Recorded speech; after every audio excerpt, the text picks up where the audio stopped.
नवरात्र का ये पवित्र बेला चल रहा है, जहां भक्त अपने श्रद्धा और विश्वास के साथ मां के दरबार में अपनी हाजिरी लगा रहे हैं।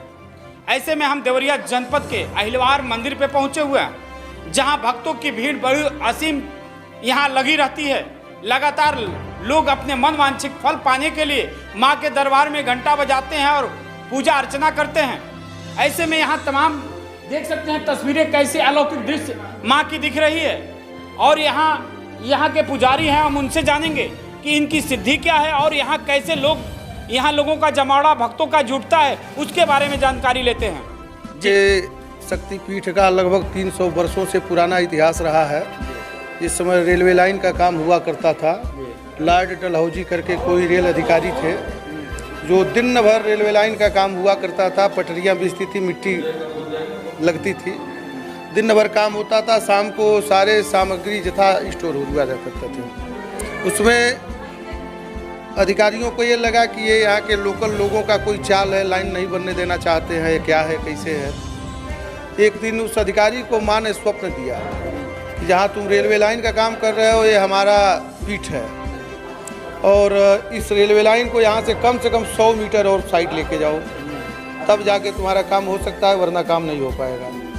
तो उसी बात को ध्यान में रखते हुए अंग्रेज अधिकारियों ने लाइन को टेढ़ा किया। अहिल्यापुर स्टेशन से जब आप आते थे तो यहाँ से सीधे एकदम अहिल्यापुर स्टेशन है, लेकिन लाइन को गोल करके जो है लाइन को दूर कर दिया गया।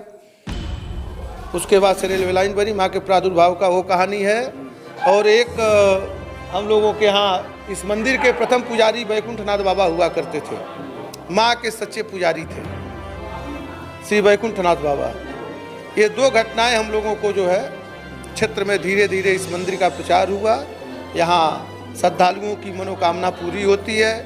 हर वर्ष कुवार और आश्विन मास में और चैत्र मास में नवरात्र का हम लोग बृहद महोत्सव को मनाते हैं। दूर दराज से कई प्रांतों के लोग यहाँ दर्शन करने आते हैं। जो भी मन्नतें मांगते हैं उनकी मन्नत पूरी होती है।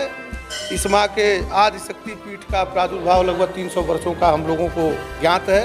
जैसा कि यहाँ के लोग बताते हैं, बहुत ही सिद्ध पीठ है। जो भी मन्नत मांगी है आपकी पूरी होती है। हर शुक्रवार और सोमवार को भी यहाँ हजारों की संख्या में दर्शनार्थी आते हैं, दर्शन करते हैं और उनकी मन्नतें पूरी होती हैं। इस मनोकामना के लिए कोई भी अनुष्ठान चाहे कुछ भी किया जाता है वो पूर्ण होता है।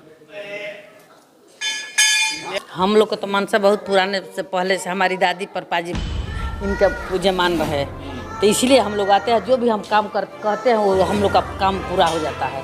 अहिल्या की दुर्गा जी का हम लोग के कोई भी बुरा भी काम होना है, अच्छा भी काम होना है तो सपना में आकर खड़ी हो जाती है दुर्गा जी। छटछाट दिखाई देने लगती है। एक काम बिगड़ने वाला है, एक काम अच्छा होने वाला है।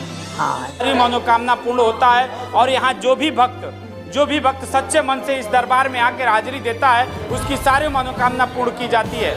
और यहाँ तक कि यहाँ पे सारे भक्त जब वही आते हैं जो पीड़ा से ग्रसित हों, और जब माँ को याद करते हैं उस कठिन घड़ी में, तो माँ उनकी सारी मनोकामना पूर्ण करती हैं। हमारे समझ से तो यही है कि माँ के दरबार में जो भी मनोकामनाएं हम लोग मांगते हैं वो पूरी होती है। इसमें कोई दो राय नहीं है। अलग अलग तरह के भक्तगण आते हैं। अरे मान लीजिए किसी को संतान नहीं है, कोई दुख से, कोई किसी से पीड़ित है, किसी से, लेकिन सब मन्नत मानते हैं और सबकी मन्नतें पूरी होती है। और आके यहाँ कीर्तन करवाते हैं, पूजा पाठ करवाते हैं। बस यही माता जी का वो है। उमा शंकर से। कितने दिन से? हम तो बहुत दिन से यहाँ पे हैं, लेकिन हमारे पिताजी यहाँ रहे हैं 48 साल। फिर हमारे भाई साहब थे, अभी इस समय हम हैं। आप सुने हैं कहानी। माँ की महिमा का कोई गुणगान नहीं कर सकता, जितना करे उतना कम है। ये माता ऐसी माता है जो हर लोगों के हर दुख दर्द को समझने का काम करती हैं। यहाँ भक्त दूर दराज से पहुँचते हैं और अपनी मनोकामना, अपनी मनसा हिसाब से माँ के दरबार में हाजिरी लगाकर अपनी मनोकामना पूर्ण करते हैं। ये भक्त देवरिया जनपद से कुछ ही किलोमीटर दूरी पर मुख्यालय से यहाँ अहिलवार मंदिर के नाम से ये फेमस मंदिर है, जहाँ पे अंग्रेजों के समय से यहाँ का पूजा पाठ होता है। अगर कोई भी भक्त अगर यहाँ आना चाहता है तो देवरिया से अहिलवार का नाम पूछेगा, सीधे वहाँ पहुँच सकता है। इसी के साथ और भी खबरों के साथ आपसे रूबरू होंगे। जय हिंद।